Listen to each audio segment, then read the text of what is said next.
Hello, I am Jennifer Igwe. Nice to have you join us for the first edition of Newsline in the month of November. We are in the 11th month of the year already. We give God thanks, and I'm sure you agree with me.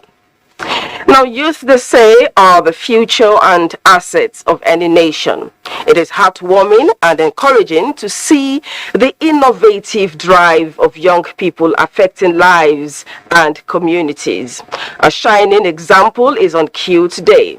Stay tuned to find out how a core members incubator initiative and blood bank refrigerator are making impact in Kogi State. And while some are affecting lives positively, there are those unfortunately towing the path of evil. The case of mutilation of the body of a 2-week-old baby boy allegedly under the care of medical staff is on our lineup today. Then, the negative impact of flooding and climate change is amplifying the need for more adaptation and mitigation measures that would also ensure child protection and create a better world. We have a feature on this, including grief by Nigerians at the death of the son of a popular musician, Davido. We will also be finding out why Google is celebrating the West African jollof rice. Yes. Well, I'll halt my teaser now so Elizabeth Omori can take the news segment. Newsline proper will come afterwards. Hello, Lizzie. Nice to see you. Nice to see you too, Jennifer. Thank you so much for joining us on the news segment. Foreign Affairs Minister of Egypt, Sami Shukri, is ratified president of COP27 as conference opens in Sharm el-Sheikh with a push for increased climate action amidst a looming tipping point of climate change catastrophe. On Nge Fineface reports. To propose that the conference elect, by acclamation, His Excellency, Mr. Sami Shukri, who will serve as president of the conference at its 27th session. Shukri emerges amidst major concerns. First, failure of developed countries to honor their pledge of $100 billion annual support to developing countries. And second, insisting that providing loans for climate finance is not acceptable. To renew our commitments, to scale up our ambitions, and to seriously start the implementation and achieve collective bilateral action through efficiently dealing with the humanity's biggest challenge in modern times. The United Nations Framework Convention on Climate Change outlines 3 tracks for the conference. The first being to transition from negotiations to tangible actions, provide finance to meet Paris Agreement targets, and to recognize and reinforce principles of transparency. Stick to your commitments. Build on them here in Egypt as the world pivots to implementation. This is an opportunity as well as an obligation. The range of options and most of all, the time available to them now will not be there. Heads of government will make national statements to provide the much-awaited climate action pathways in the race to net zero. On Nge Fineface, NTA News. World leaders are in Egypt for the biggest climate conference, COP27, to define pathways for climate action to meet net zero carbon emission targets. However, a potential conflict looms as Nigeria, in line with the African target, insists that polluters must pay through adaptation finance. On Nge Fineface spoke with Nigeria's Minister of Environment about the issue. The long-awaited COP27 in Sharm el-Sheikh, Egypt is here upon us, and the global community is gathered here for negotiations expected to turn promises into action and make those deep commitments needed to resolve the climate crisis destroying the world. Nigeria is focused on our negotiations in partnership with fellow African countries. Recognition of what we agreed in Kigali, what we call Kigali Declaration, and of course what we also agreed in the Amsterdam Declaration, to focus on afforestation, to focus on climate finance, to focus on the need to mitigate desertification, and of course to emphasize on loss and damage. It is important, it is key to address some of the challenges in Africa. Now, beyond the activities of the ministry, some Nigerian youth are on ground to learn the skill of negotiation and also add their voices to global clamor for action to protect African continent. We are looking at how our government is going to put a position that is not going to exclude us when it comes to implementation, but is going to include us when it comes to implementation back home. The climate adaptation finance should be made available to even the most vulnerable, because sometimes they don't even have this intervention plans. They are not even aware. Sometimes that intervention is there, but since they are not aware, they don't even know how to assess it. A major concern for the African continent and for Nigeria especially is support for mitigation, adaptation, and building resilience of people who are often inundated by climatic extremes. From Sharm el-Sheikh, Egypt, NTA Fine Face, NTA News. And back home, the Chief of Staff to the President, Muhammadu Buhari, Professor Ibrahim Gambari, says with Nigeria projected to be the third most populated nation in the world after India and China by 2050, the country deserves a permanent seat in the United Nations Security Council. Addressing members of the Legislative Mentorship Initiative on a learning visit to the State House over the weekend, Gambari said Nigeria cannot be ignored in international affairs, considering its contributions to international peacekeeping and economic potential. The Chief of Staff also declared that President Buhari will be remembered for leaving a legacy of free and fair elections as well as massive investments in infrastructure across the country, as he has laid a solid foundation for youth empowerment.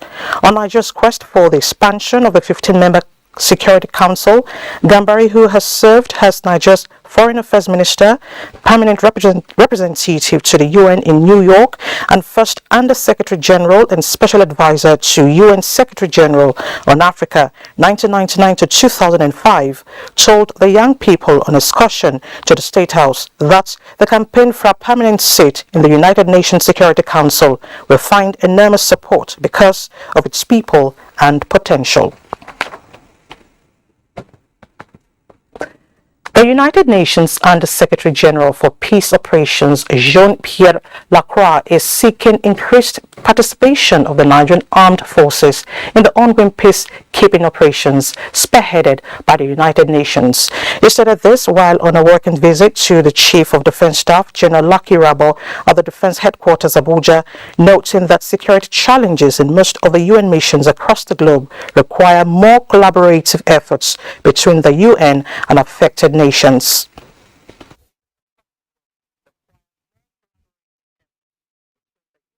Nigeria is one of the most important partners of the United Nations, certainly a critical partner when it comes to peace efforts in Africa. So we count on your country and we're extremely grateful for the support that Nigeria extends to the UN and in particular to UN peacekeeping. Fully appreciates your work and the entire US system for the contributions it made to the stability of the world and the African region in particular. The Chief of Defense Staff acknowledged that Nigeria's deployment of troops in past UN peacekeeping operations has enabled the force to build the much-needed defense capacity to address emerging security threats. In other news, presidential candidate of the People's Democratic Party, Atiku Abubakar, congratulates former President Olusegun Obasanjo for ending the Ethiopia-Tigray conflict. In a statement, Atiku notes that Africa is blessed to have a statesman of such impeccable democratic credentials as Chief Obasanjo, whose image ought to be on the redesigned Naira notes to inspire future generations to sacrifice for their nation and continent.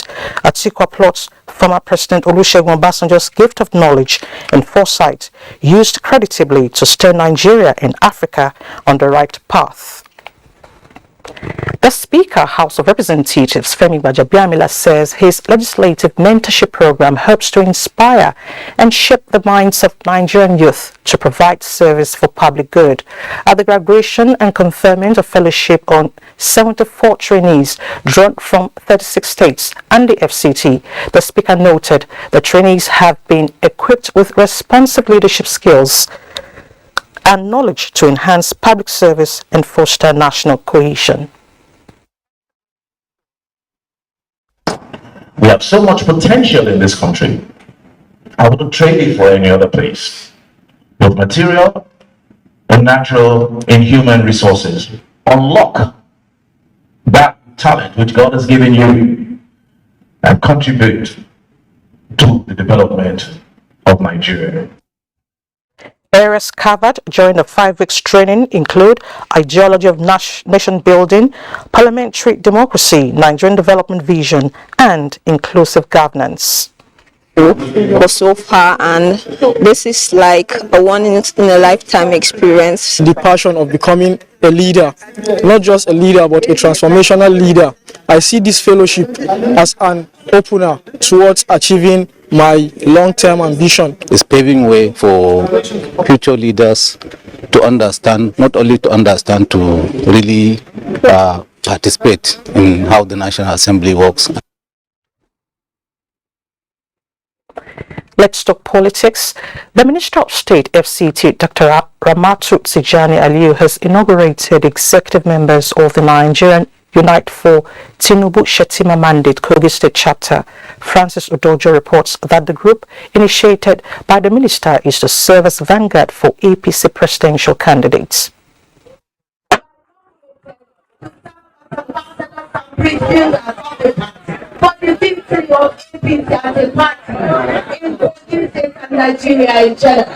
That was the inauguration of the state executive members of the Nigerian Unite for Tinubu Shetima Mandate by the Minister of State FCT, Dr. Ramatu Tijani Aliyu. According to the minister, the inauguration will in no way undermine the existing structures of the party. She maintained that it will provide a supportive framework to ensure victories to all candidates of the party, particularly the Tinubu Shetima presidential mandate. We all put this together, all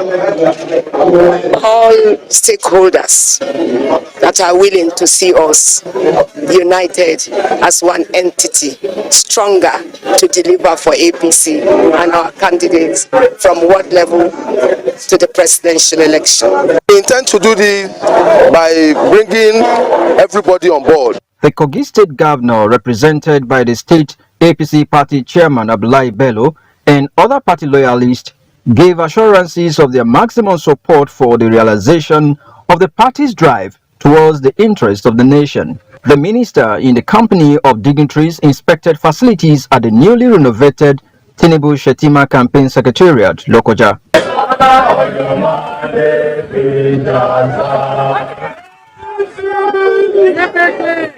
From Lokoja, Francis Sudojo, NTA News. The wife of the APC presidential candidate, Senator Oluremi Tinubu, has donated 50 million naira to flood victims in Bayelsa State after seeing the level of devastation caused by flood. Ebinimi Zisimiyola reports. The wife of the presidential candidate of the All Progressives Congress, APC, Oluremi Tinubu, on arrival at the Igbogini helipad, headed straight to the Bayelsa State Government House before proceeding to the Osbo Lake and Igbogini Secondary School displaced person camps. Moved by the humanitarian crisis, Mrs. Tinubu donated bags of grains, cartons of noodles and other supplies to ameliorate their sufferings.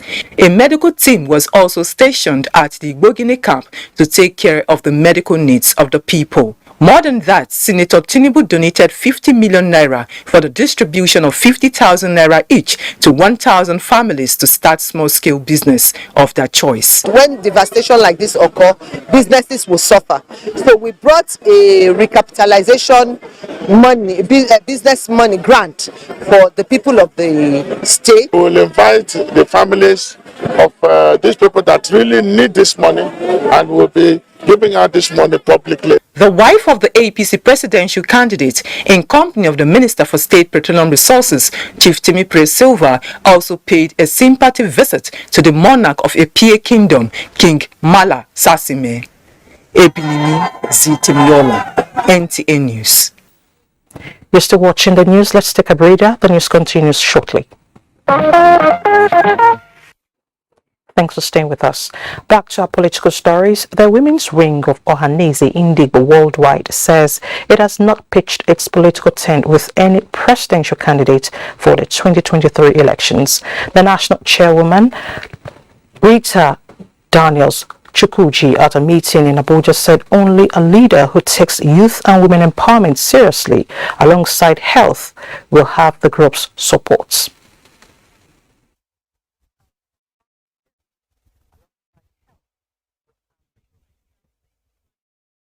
We have not made a choice of our candidates. The mothers of Igbo land, we have to hear from the candidates what they have in stock for Igbo nation. The women at large. Very correct. Any of the candidate that brings any good thing to the table for the Igbo nation and the women is who we are going to choose as our candidate. So we urge our Nigerians, our leaders, and the incoming president, please take this as a challenge. See how you can bring back our youth on the streets back home. He explained that the women wing of Ohaneze Indigbo Worldwide is set to play active roles in the country's next general elections.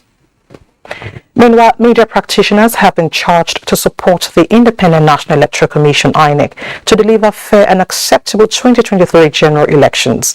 The National Commissioner Information and Voter Education Committee of INEC, Festus Okoye, made the appeal during the 2022 Chief O.W. Udo Memorial Lecture of the Nigerian Institute of Public Relations in Uyo, Akwa Ibom State. John Paul Alumona reports. Strategic communication and credible 2023 electioneering in Nigeria form the basis of the lecture held at the instance of the Nigerian Institute of Public Relations (NIPR), Akwa Ibom State, where Festus Okoye, INEC's National Commissioner, read out changes in the 2022 Electoral Act and how bimodal voter accreditation system (BVAS) will be used to ensure free and fair elections in 2023. This commission has the courage to conduct free, fair, and fair and inclusive and we make sure that only the vote of the Nigerian people will be the only guideline. Stakeholders commended INEC for their innovations ahead of the 2023 general elections, insisting that the smooth conduct of the elections will impact positively in the future direction of the country. You cannot expect a good government when you do not elect good leaders. Mr. Festus Okoye, who came all the way from Abuja to give us such a brilliant and scintillating and thought-provoking lecture. If what we have had tonight is going to be implemented, then a whole lot of burden has been taken off the shoulders of the security agencies. Media professionals and members of the political class attended the event, which honored some persons for their outstanding contributions to the development of the NIPR in Uyo. John Paul Alumona, NTA. To humanitarian affairs, soccer has once again come the way of victims of the recent flood disaster in parts of Taraba State. This time around, it is at the instance of the Northeast Development Commission, which presented food and non-food items to Taraba State government for onward distribution to the affected persons. Bem Anya reports. Recall that flood recently ravaged several communities in Taraba State, claiming some lives, submerging houses, farmlands, and displacing many. It is to cushion the effect of the flood that the Northeast Development Commission, NEDC, presented relief materials to Governor Darius Dixon Ishaku for distribution to the victims. The NEDC also presented a fire truck to Federal Polytechnic Valley as part of its intervention in schools. The housing is already ongoing, which I think we are here for, and Your Excellency personally presented over those with families here in the for the middle schools, The contract already to be established in 3 locations. That's 1 each in each of the Senate districts. We are indeed very grateful. I will assure you that we had sent some relief material earlier on, but this will help us to boost our assistance to the victims. Experts say these relief materials will no doubt go a long way in cushioning the sufferings of flood victims, but a more permanent solution to the perennial flood will be more helpful. In Jalingo, Bem Hanya, NTA News. Let's shift attention to health. Benue State government has reported the outbreak of measles in all the 23 local government areas across the state. The State Executive Secretary, Primary Healthcare Board, Grace Wende, says due to this development, the board plans to carry out massive measles campaign and vaccination targeting more than 1 million children. Yvonne Solomon reports. Measles is an airborne disease caused by a virus. The disease spreads through the air by respiratory droplets produced from coughing or sneezing. The measles blueprint length has affected mostly children under the age of 5. Despite the availability of a safe and effective vaccine, measles remains one of the causes of death among children globally. The Executive Secretary, Benue State Primary Healthcare Board, Grace Wende, says Benue State has recorded over 2,000 cases of measles outbreak across the 23 local government areas of the state. It is in this regard she noted that the state has taken delivery of required 1,116,000 doses of measles vaccines and other logistics in readiness for the campaign, targeting 1,176,000 eligible children from 9 months to 59 months, while routine immunization covers 0 to 23 months. The campaign is supposed to be held in every 2 years. We are to target 9 to 59 months children for measles campaign and for vaccination. Ensure that any missed child is reported to a healthcare worker. Beyond engaging with the media, we have also gone on advocacy visits to key stakeholders, principally traditional leaders and religious leaders. The measles immunization campaign and vaccination will commence in 2 phases, starting on the 10th of November 2022. In Makudi, Yvonne Solomon, NTA News. Next is sports updates.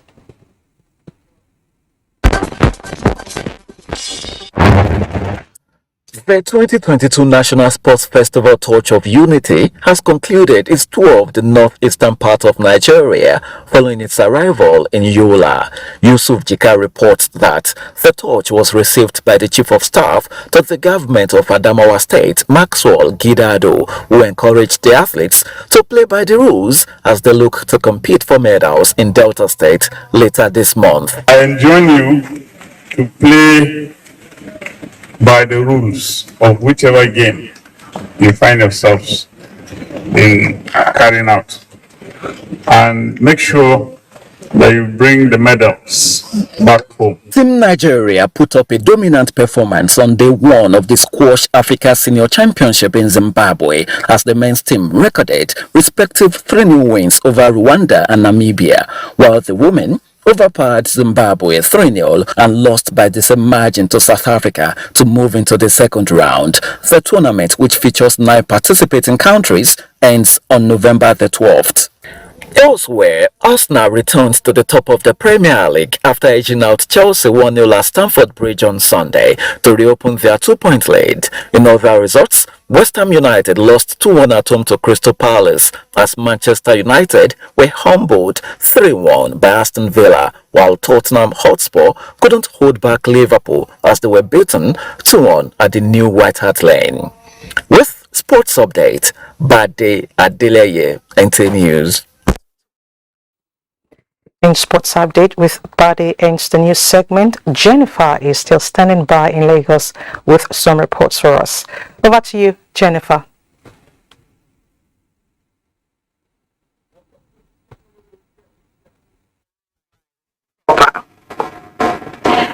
Now let's talk about the West African jollof, which seems to stand out among various delicacies in Africa. Its uniqueness has also made Google to recognize the meal and how it nourishes many households in Nigeria, West Africa, and beyond. Abdulmalik Hassan tells us more. The story of the West African jollof has traveled miles around the continent. The food may have gained its prominence in African foods by the method it's been prepared, and now it is a delicacy in many households and menus in almost every occasion. From birthdays, wedding ceremonies, and even anniversaries. That is my favorite food. I enjoy our party jollof rice. It's natural spices we use to bring out our party jollof rice, and the taste, the aroma is fine. But the most intriguing aspect is the process to which it's been prepared. Each West African country has at least one variant of the dish.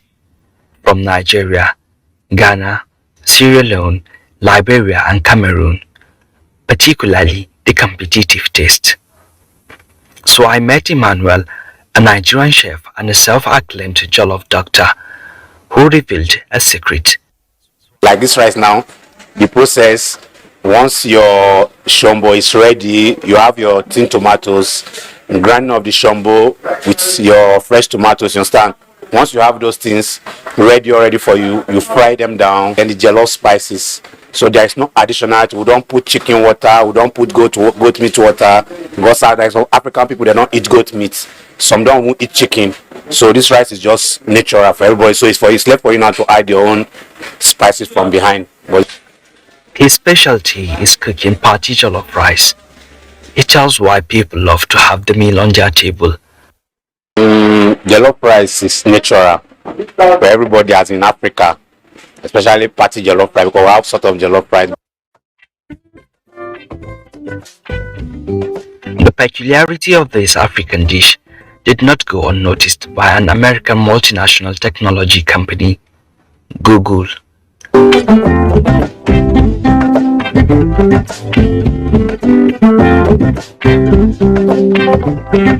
It took time to celebrate the meal with visual display that formed its logo.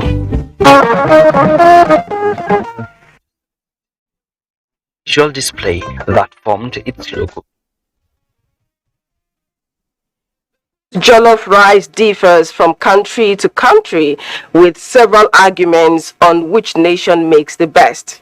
For me though, Nigerian jollof is in a class of its own and the very best. Now to Ifeanyi Adeleke. Having caught glimpse of his joy and radiance his young innocent life could offer, just by watching him on the social media, many Nigerians were already familiar with Ifeanyi Adeleke, 3-year-old son of music superstar Davido, and were probably looking forward to a bright future for him. Sadly, a yet-to-be-explained drowning incident on the last day of October ended that dream for many, putting in its place a pall of collective grief. Adeni Itaiwo in this report brings us latest on the development and need for safety.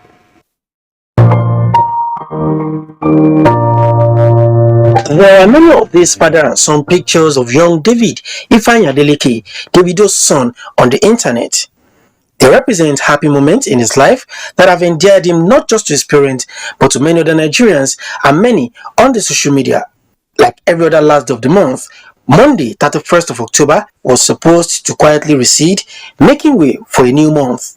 Well, it did, but not without a shocking news that left netizens with an air of puzzlement and anguish. The news of Ifeanyi's death after drowning in a swimming pool at the Banana Island home of his father has brought nothing short of shared grief to Nigerians. It has been an heartache to me personally, although I don't have any relationship with him, but as a mother, it's very painful. I'm sure the average Nigerian youth is grieving at the moment. I will mourn with him and comfort him. So many theories and unanswered questions. While awaiting the outcome of police investigation, which is still ongoing, Nigerians are not ruling out negligence. It could have been anyone, because people are saying, why didn't he go with the son?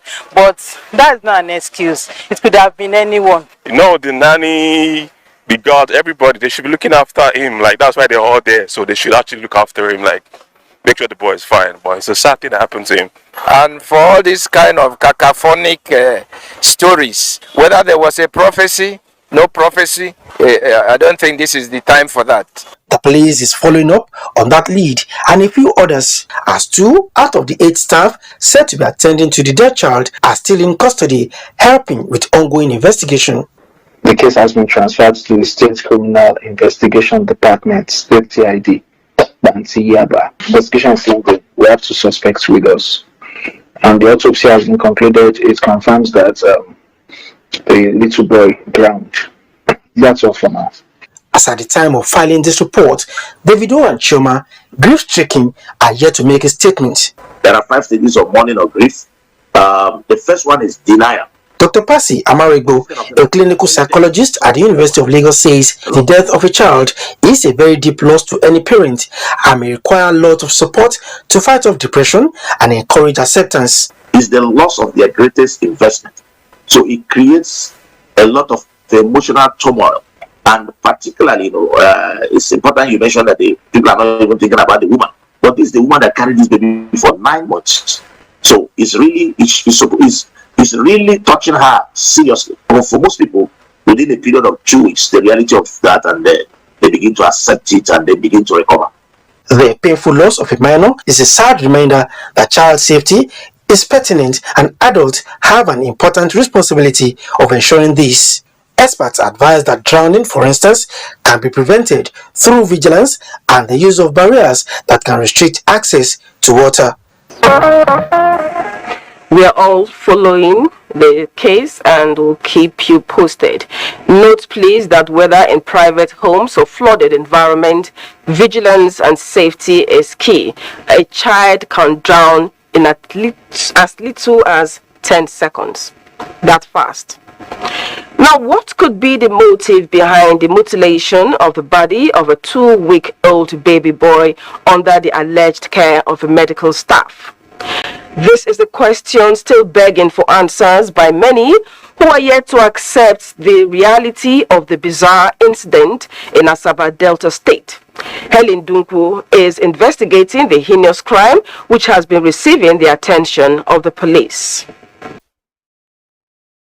Parents of the baby, John Promise and Ebele Anefon, who both hail from Akwa Ibom and Delta State, told the NTA Newsline crew their ordeal, which began as soon as they were referred from the hospital in Iseluku, where the baby was delivered to another health facility in Asaba. On the 10th of October, in the morning when I wake up to check on my baby at Health Comfort Hospital, Bonsac, Asaba. So I discovered that the face of my baby has been cut off, the 2 eyes removed, one side of the ear removed also. I called on the nurse, I showed it to her. She said, I don't know anything about it. She snapped the baby. Ignorantly, I want to carry the baby to come and show my people. So from there, we took it to the police station. John Promise said he took the pictures of his 2-week-old mutilated baby and the corpse to the police station with this outcome. Police carry us down back to the hospital. They carry 3 of the staff from the hospital down to police station. Before getting there, 3 lawyers are already waiting for us in the police station. They are sent from the hospital.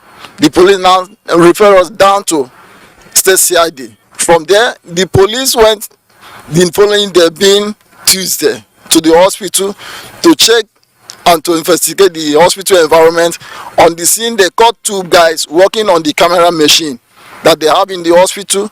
The police took them and took the camera also.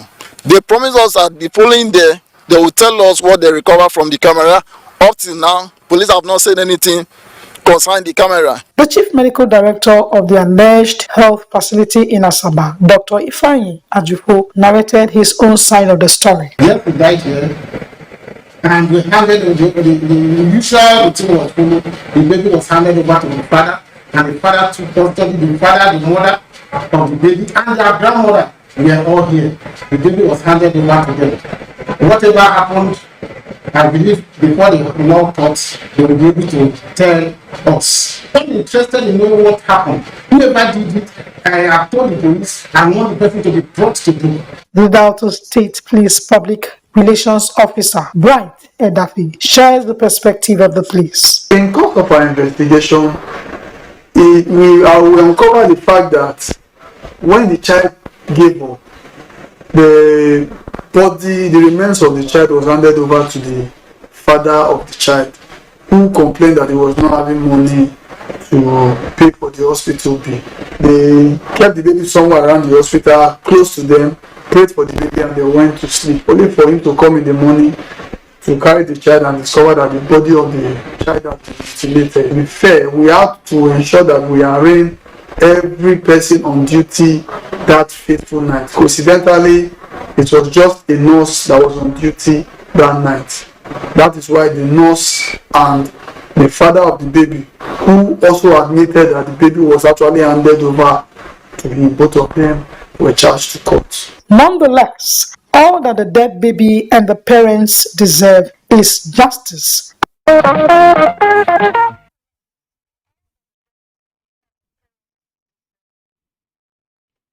Development indeed. Investigation is still ongoing. We will keep you posted. He is not only consistent and assertive in calling the shots at plenary, he is by the same measure always in touch with his people physically and by exemplary representation, such that they call him Mr. Constituency. This is the story of Al-Hassan Ado Doguwa, member representing Tundunwada Doguwa Federal Constituency, Kano State, and the leader of the House of Representatives. Well,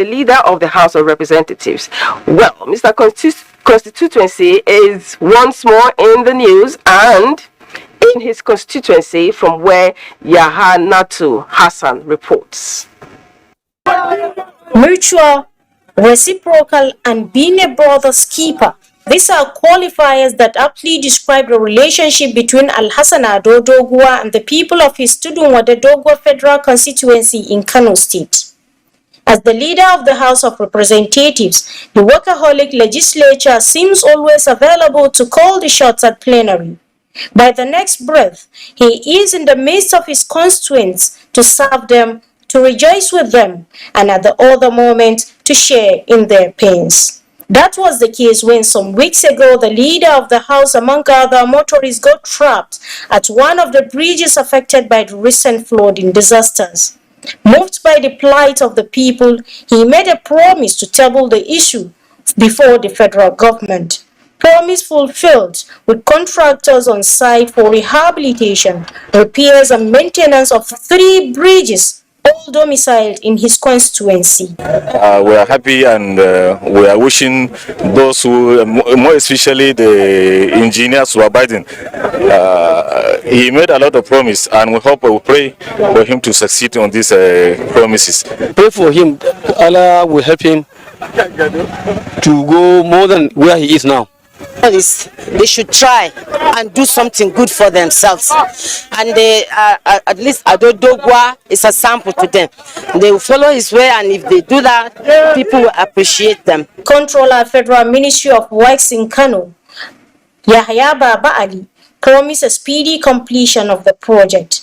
Underneath of the bridges were silted. Almost 70% of the bridge opening was silted by sand, and so the floods came and overflew the bridges and the road, thereby causing washout on the road.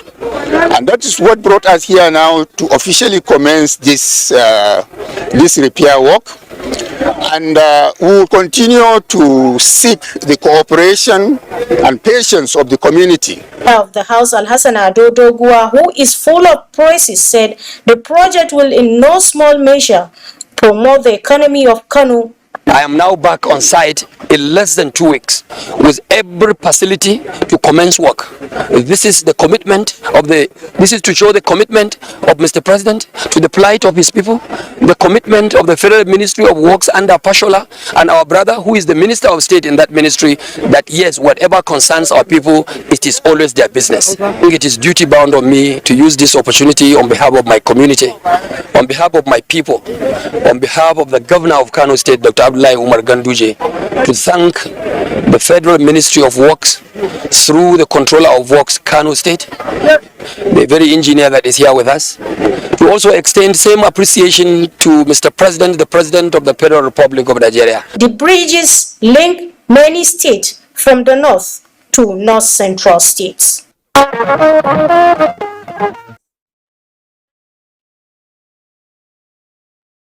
Great initiative there.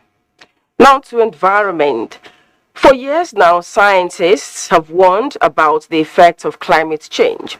The United Nations has called attention severally to climate crisis hitting nations and the need for appropriate actions. Extreme flooding events in the nation with alarming death toll and strings of devastation are glaring evidence. A young flood victim in Bayelsa State, in his own little but impactful way, is re-echoing the need for more intervention. His call to action is with the song by the late music legend Michael Jackson on child protection. It also amplifies his Earth song. This pathetic video of a young flood victim in Bayelsa State singing the late Michael Jackson song Heal the World as he wades through flood with a child on his back is an interesting reminder that we need to make the world a better place through our deliberate actions. Heal the world, make it a better place for you and for me and the entire human race. There are people dying. If you care enough for the living, make it a better place for you. Many who have lost loved ones, means of livelihoods, property and farmlands are victims of the onslaught of nature triggered by a man-made action. Let's assume the water is going now. You see children taking their baths inside the water. They don't know that the water is going. So all of a sudden the water will just push them. They will go. We have lost so many children.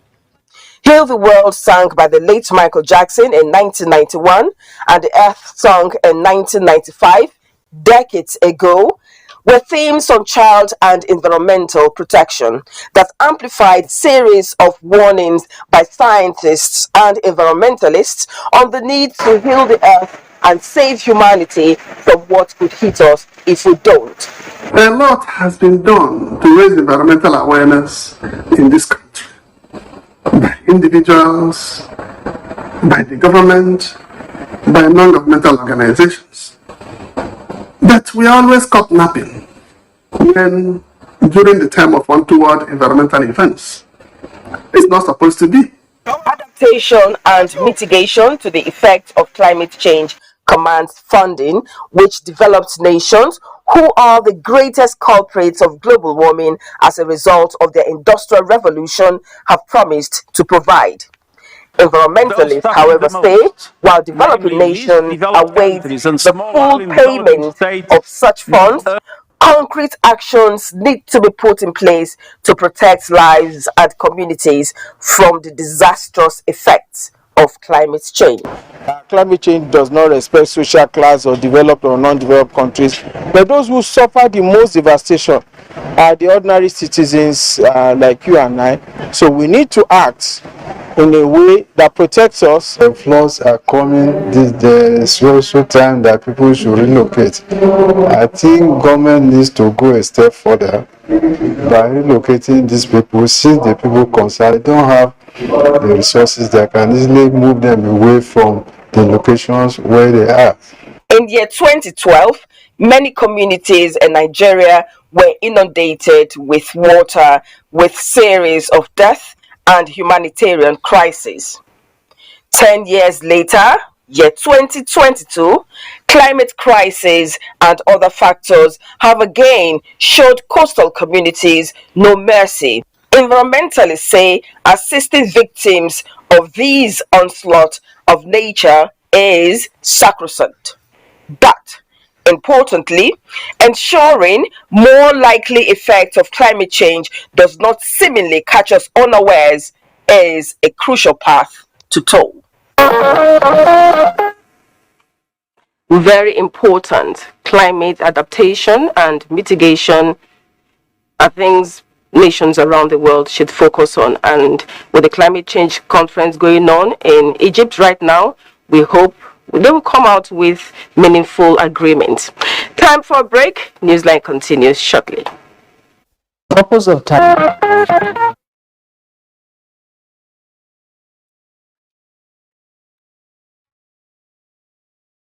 Welcome back. We start with sanitation and hygiene. In some nations, it is simply unimaginable to defecate in the open, mostly due to the fact that sanitary and hygienic facilities are readily available. Lydia Sampson is taking us through a joint corporate social responsibility by Total Energies Nigeria Limited and Nigeria Sao Tome and Principe Joint Development Authority and ExxonMobil. They are providing strategic support towards reducing open defecation and its related risks and diseases. Removing germs through hand washing has proven to be effective in the prevention of diarrhea, respiratory infections, viral and bacterial infections, and even in the prevention of skin and eye infections. Experts advocate hand washing as the best hygiene practice for overall health. This institution has been vandalized or destroyed as a result of insurgency in this area. So this recent project, in fact, will play a vital role. Thank you so much to the people who provide this facility. You now understand why Babagana Sami, Student Union President, Mai Idris Aloma Polytechnic Gedam, and Hafsat Bukar, a student, are happy.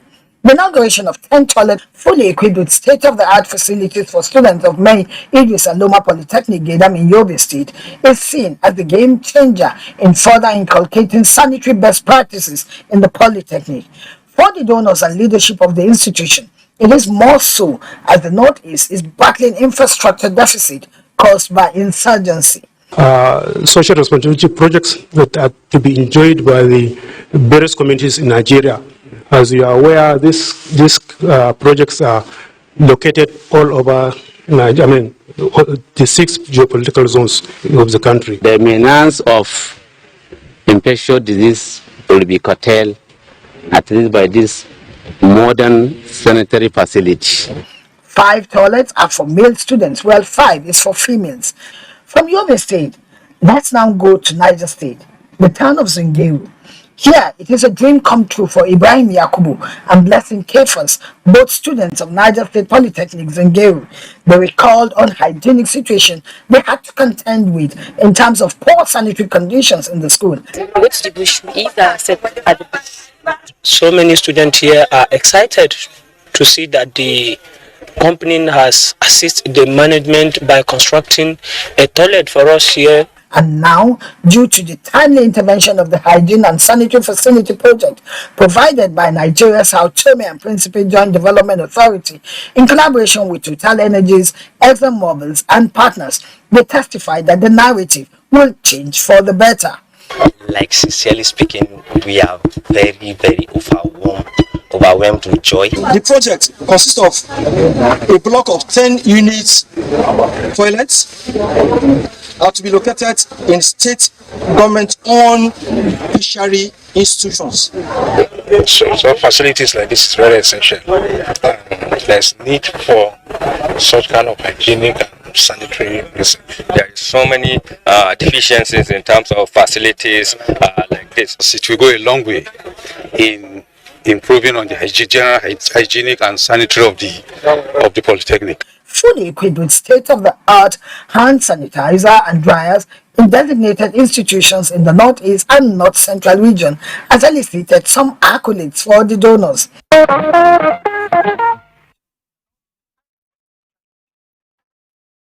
Good initiative, especially as Nigeria is still among the nations in the world with the highest number of people practicing open defecation. To another initiative, laudable one, while some young Nigerians do not feel obliged to take full advantage of the opportunities that the one-year mandatory National Youth Service Scheme provides for graduates, a few are utilizing the platform to find the best version of themselves while impacting society at large. Nelson Ake is one of the exceptionally few core members who fall into that category.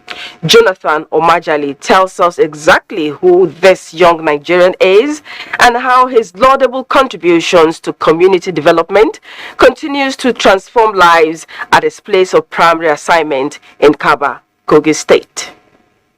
In November 2021, 27-year-old Nelson Eke joined other graduates in Kogi State for the National Youth Service. He was posted to St. John's Hospital, Kaba, where he worked as a medical doctor. Few months after his arrival, an explosion rocked the community, resulting in loss of lives. Some of the victims who were rushed to the hospital, he recalled, would have lived if there was a blood bank in any of the hospitals in Kaba. People were bleeding, and the challenge was that there is no blood bank in the whole of Kaba hospital. So I had lots of sympathizers, people coming around. There were more than 200 people that came that day, but people refused to donate. But that was not all. The hospital also needed infant incubators to increase the survival chance of preterm babies. They usually come late at night, and I was met with a sick preterm. She was born prematurely, and there was nothing we could do. We had to refer to FMC Lokoja because that's the nearest place we could get it. And most times they don't go there because the distance is far, and then financially. He took a leap of faith and began to send proposals to members of the community. For months, it seemed like a mission impossible until September, when the expected money began to trickle in from individuals and groups. He was able to provide 2 new neonatal incubators and a blood bank refrigerator to the hospital. To commission the life-saving incubating devices, 2 in number, that has been done by our son, Dr. Nelson Victor, the Holy Spirit. Look at the whole of Kaba, as it was mentioned. No incubator anywhere. Neonatal incubator, none anywhere. No blood bank, except one private person in the town. Even General Hospital, that of the government service, not having. They come here now to seek for this thing. That okay, land you have blood bank. Now can we just get blood there? It's a conscious effort by somebody who is highly patriotic in serving not only his nation, but by extension this community. He's commended as one of the best corps members in camp, and after camp he has sustained that is not only an excellent corps member in camp, even in his place of primary assignment. On behalf of all the corps members, we want to congratulate him for bringing and taking Kababonu community to another level.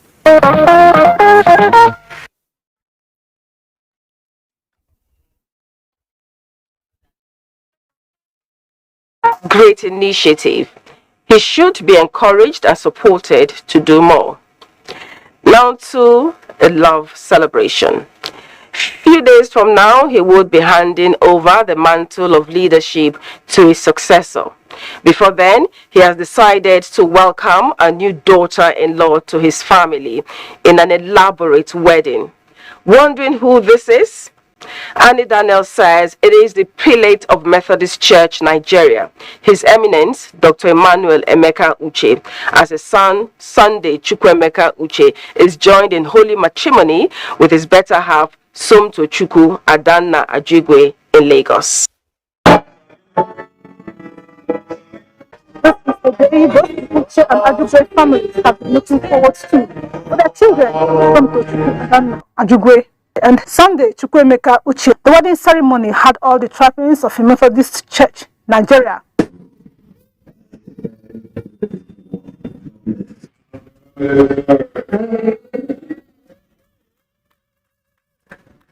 Build your home on Christ. Build it on love. Build it on devotion, trust on God. Now time to sign the marriage register, where Somtochukwu henceforth adopts Uche as her surname.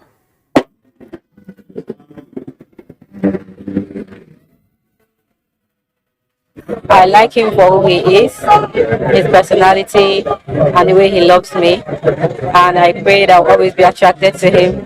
She's a good person all around. Like, she's a very detailed lady. She is everything a good woman should be. I wish them very happy marriage. I wish them unity, synergy. I wish them fruitfulness. So he should take the wife as his own body and listen to her when she gives him advice. And the wife should ensure that she loves him, she respects him. She's my daughter. I'm already missing her. But for the grace of God, I'm not missing her. Because she's going for good.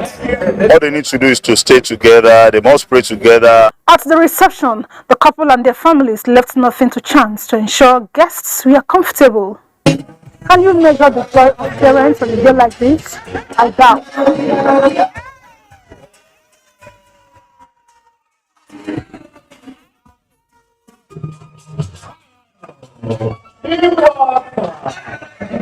And the newest couple in town.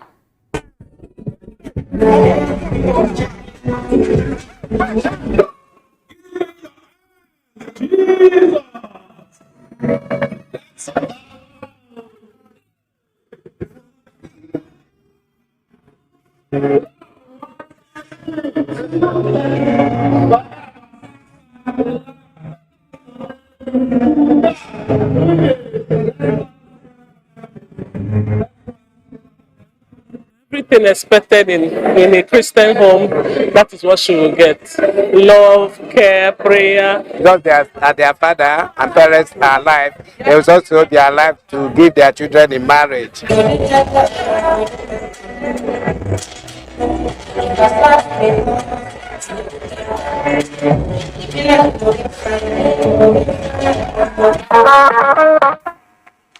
We wish them unending happiness. To another love story, the fusion of the families of Saheed and Kemi Mohammed, as well as Khalifa Shehu and Hajara Sambo, has given birth to a new home as their children, Abubakar and Islamia, walked down the aisle in the presence of relatives, friends and well-wishers and other dignitaries, including the Minister for Information and Culture, Lai Mohammed. Olajide Bello captured the memorable event for Newsline. Akasanta Hall played host to dignitaries from within and outside Kwa to grace the union of Abubakar and Islamia. The parents of the couple, one after the other, showed their mastery of various dance steps as they made their entry into the grand reception.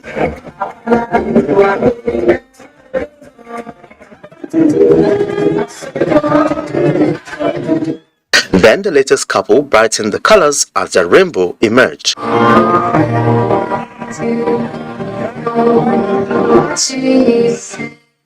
Chairman, National Broadcasting Commission Board, Bashir Bolarinwa, who chaired the occasion, encouraged the couple to make God the foundation of their home and should not allow third-party interference. As a matter of fact, there's no marriage that is perfect, but it is their responsibility to make the marriage work. The couple thereafter performed their first marital rites to the admiration of all. The proud and elated parents gave recipes for a blissful marriage. We pray that they have a successful life. May Almighty God give them children. Peace of mind. Everything. I pray that God will give them to be able to be together forever. The recipe is just to hold on to Allah. The Minister for Information and Culture, Lai Mohammed, and his wife, Kudrat Mohammed, and other dignitaries present also gave useful tips for a successful marriage. She's embodiment of all that is decent. My wish for her is to find happiness in her home. They should never sleep over their grudges. Though there will always be differences, but they should try and settle before the sun sets. I will advise them to always be patient with each other. an indigenous singer, a live band, and a DJ added glitz and glamour to the wedding as the couple, filled with joy, were short of words.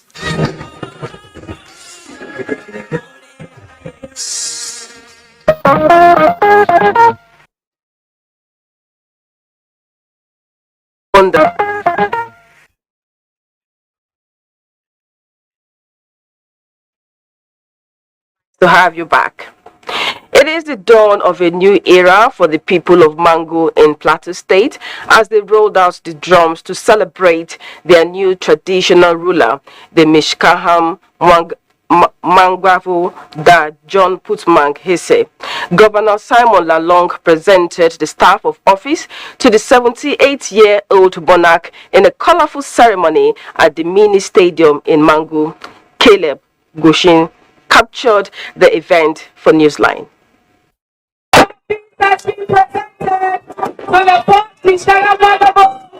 Massive is the crowd that thronged the venue, excited to be part of this epoch and historic event in the life of a people bounded by a common goal. The Mwagavul, who are predominantly farmers, are committed to the promotion of their culture, which for ages has helped to galvanize their unity, enhancing the development of their land and people. They are known to be deeply loyal to leadership, hence the uncommon decision of the kingmakers to come up with a successor shortly after the demise of the former traditional ruler, Da Nelson Bakfor. Governor Simon Lalong left no one in doubt regarding the unity of purpose exhibited by the Mwagavul nation, which brought about the seamless emergence of Da John Putmangirse as the fourth Mishkaham Mwagavul. Despite various interests, particularly those who contested for the stool, the issue was handled maturely and without rancor. This action is indeed commendable.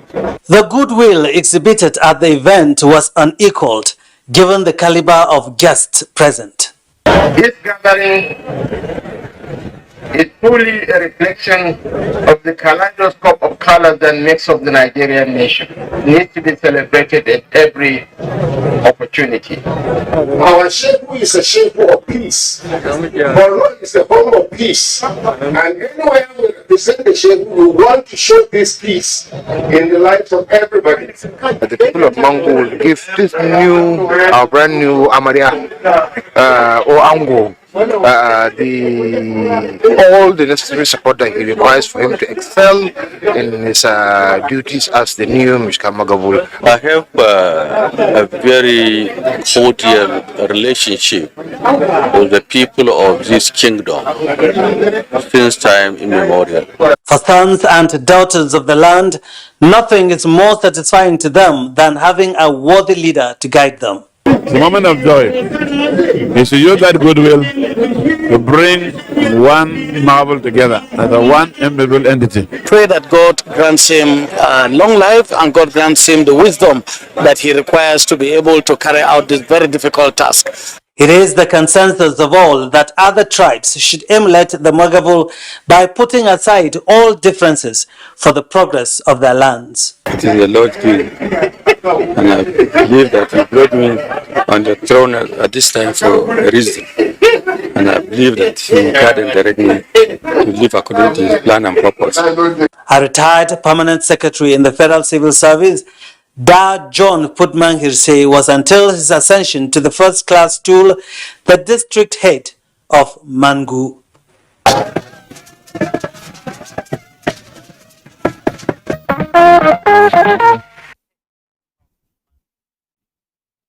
Congratulations to the new ruler. Now to live beer. The Nigerian Brewers PLC, makers of some alcoholic and non-alcoholic drinks, wants consumers to continue to have a taste of its brands, especially live beer, double brewed for a premium quality taste.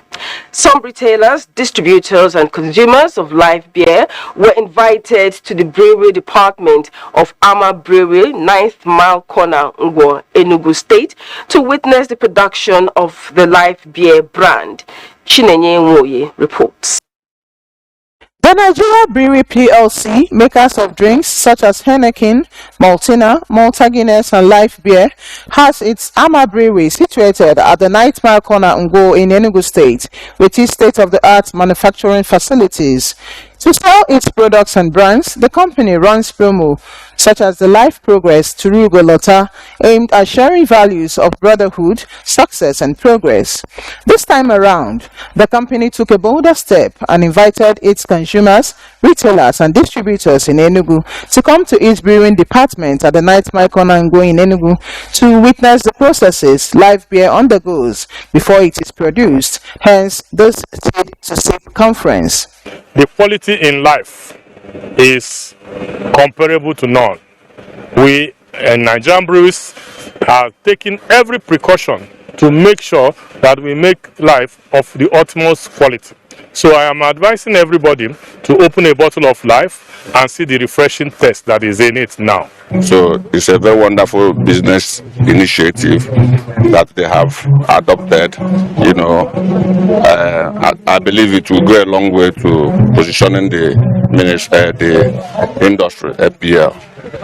I could not imagine that it would take 14 days for Life to come out from. Oh wow, it's massive. The equipment, the technology have improved. There is so many sophisticated equipment right now that helps in production. I'm very, very glad that today I will begin now to testify that Life Lager Beer is for progress. Having witnessed those processes, the Nigerian Brewery PLC wants their customers to continue to enjoy Life Beer by drinking it responsibly and continue to tell the story of the unique taste of the double brewed Life Beer to everyone.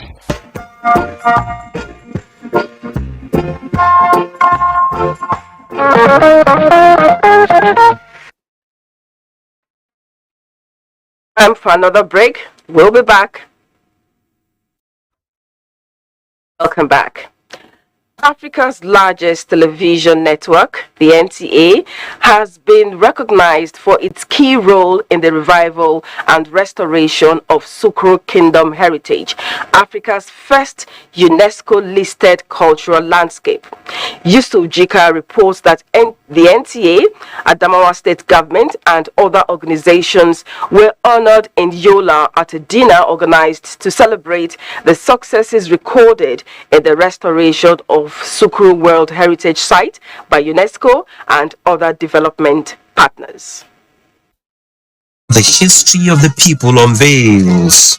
These and many news, content and documentaries by the Nigerian Television Authority place it high that necessitated UNESCO, African Documentary Festival Foundation and World Heritage volunteers to recognize the NTA for its outstanding performance in the recovery and restoration of the UNESCO Africa's first cultural landscape, Sukru Kingdom. Indeed, will encourage NTA in recovering of heritage sites and promoting tourism, which has become money spinner. Sukru Kingdom is a community which preserved much of its 600 years culture, including stonewall, artifacts, and traditional way of life.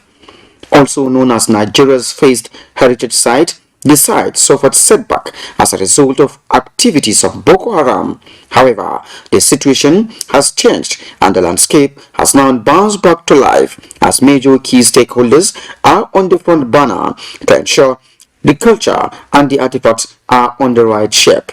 We felt that there was a need for us to promote this World Heritage Site, and there's a need for us to protect this World Heritage Site and also to involve young people. Having achieved much in the restoration of Sukru Kingdom, the African International Documentary Festival Foundation and partners have celebrated these successes being achieved on a dinner party held in Yola alongside hundreds of World Heritage volunteers. The event, which has also ushered in recognition of Adamawa State Government, National Commission for Museum and Monuments, Northeast Development Commission, Nigeria Tourism Development Corporation, and many others for their immense contribution to the restoration plan. We're going to see good restoration of that particular, cultural landscape for domestic and international tourism to thrive. What has been put on to restore and rehabilitate the community. Earlier, the World Heritage volunteers took to the major streets in Yola to drum the support of all and sundry to achieve the desired goal.